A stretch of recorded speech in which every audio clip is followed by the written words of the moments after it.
Assalamu alaikum dear students, you are watching The Legal Way. Today our topic is recovery of arrears from the Land Revenue Act.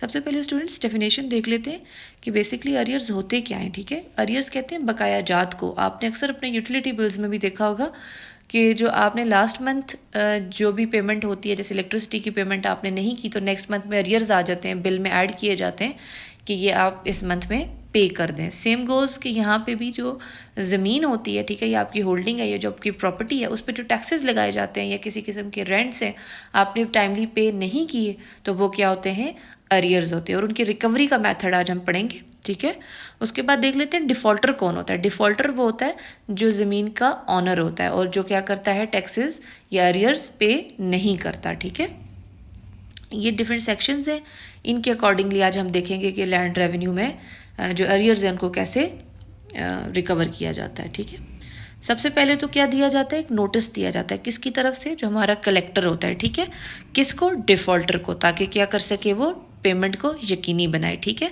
और further उसके against कोई action ना हो तो वो फिर क्या करता है, उसको नोटिस देता है कि भाई आप अपना अरियर्स जो है ये पे कर दें. ठीक है, the notice specifies the amount of land revenue. ठीक है, उसको क्या करता है, अमाउंट बताता है और टाइम बताता है कि इस टाइम के अंदर अंदर आपने क्या करना है, ये पेमेंट कर देनी है. ठीक है, ताकि फर्दर आपके अगेंस्ट कोई एक्शन ना लिया जाए. उसके बाद arrest and detention of the defaulter. जो डिफ़ॉल्टर होता है, ठीक है, अगर तो वो नोटिस को खातर में नहीं लाता तो फिर जो कलेक्टर है वो क्या करता है, उसको अरेस्ट करता है. लेकिन अरेस्ट वो इस तरीके से करता है कि 24 घंटे तक उसको रख सकता है. उसके बाद उसे अपने कलेक्टर को बताना होता है कि ये मैंने इसको अरेस्ट किया है और ये 24 घंटे से ज़्यादा ये मैंने इसको डिटेन किए हुए हो गए हैं. ठीक है, it outlines the procedure for exacting warrants, detaining defaulters, releasing them on bail, while also ensuring the imprisonment is not used as a means of recovery land revenue. ठीक है, तो इसमें क्या होता है कि मतलब ये नहीं कि आप उनको एक लंबी कैद कर लें, ऐसा नहीं है. ठीक है, आप 1 या 2 दिन के लिए उनको कैद कर सकते हैं, जो ऑफ कलेक्टर है वो कर सकता है, लेकिन वो भी कमिश्नर को बता कर उसके नोटिस में ये बात होनी चाहिए. किस लिए, रिकवरी के लिए, जो एरियर्स हैं ज़मीन पे. ठीक है, या होल्डिंग में या शेयर में, ऐसे आप उनको ज़्यादा टाइम तक नहीं रख सकते. फिर उसके बाद distress of sale of movable property and crops. उसके बावजूद अरेस्ट और डिटेंशन भी हो गई, उसके बावजूद भी जो डिफ़ॉल्टर है वो पेमेंट नहीं कर रहा, तो फिर क्या हो सकता है कि उस प्रॉपर्टी को सेल भी किया जा सकता है. ठीक है, लेकिन क्या है, while also protecting the rights of the defaulter. ऐसे नहीं कि आप सारी की सारी प्रॉपर्टी सेल कर दें, ऐसा नहीं होगा स्टूडेंट्स. जो प्रॉपर्टी जितने अरियर्स बकाए हैं, ठीक है, आप उसको सेल करके बाकी कुछ रेवेन्यू इतना भी उसको आना चाहिए कि वो अपने अखराजात उठा सके.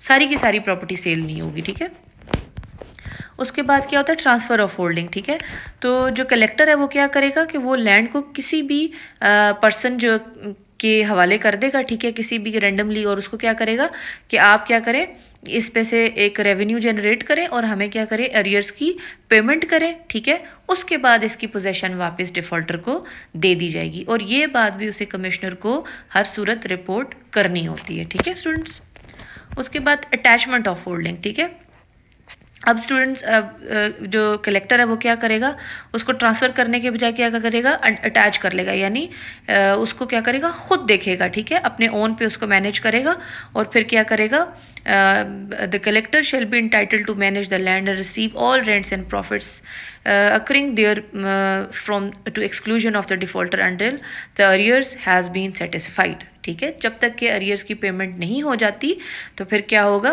कलेक्टर उसको अपने पास रखेगा. ठीक है, duration of attachment of land. Land shall not be attach for the same area for long term than 5 years. ठीक है, तो 5 साल से ज़्यादा एक अरियर के लिए आप उसको क्या कर सकते हैं, अटैच नहीं कर सकते. ठीक है, तो एक अरियर के लिए सिर्फ उसको 5 साल ही एक कलेक्टर क्या कर सकता है, अटैच कर सकता है. ठीक है, उसके बाद student अनलमेंट of assessment of holding section 86.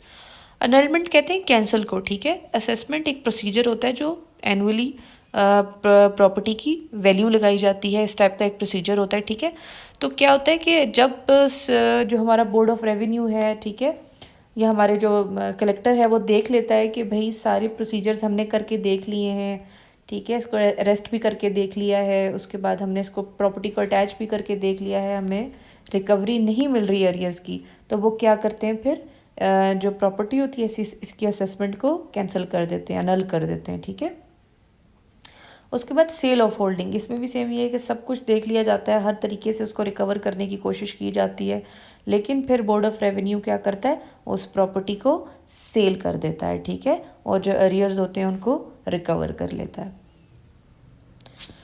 फिर proceeding against the other removable property. ठीक है, कहते हैं कि जो प्रॉपर्टी जिस पे अरियर्स जो है वो रह चुके हैं, ठीक है, अगर उसको सेल करने के बावजूद, ठीक है, उसकी जो होल्डिंग है, ठीक है, जो डिफ़ॉल्टर है, फिर भी वो जो प्रॉपर्टी की ऊपर जो अरियर्स थे वो रिकवर नहीं हुए, तो फिर वो क्या करते हैं, किसी और इमूवेबल प्रॉपर्टी को उसी डिफ़ॉल्टर की ऑनरशिप में जो प्रॉपर्टी है उसको सेल करके वो क्या करते हैं, जो अरियर होता है उसको रिकवर कर लेते हैं। स्टूडेंट्स, ये एक लेंथी टॉपिक है, आप नोट्स को गो थ्रू ज़रूर किया करें। यहाँ तो आपको एक ओवरव्यू दिया जाता है टॉपिक का, ये एक बड़ा ही जो है वो एक लेंथी टॉपिक है।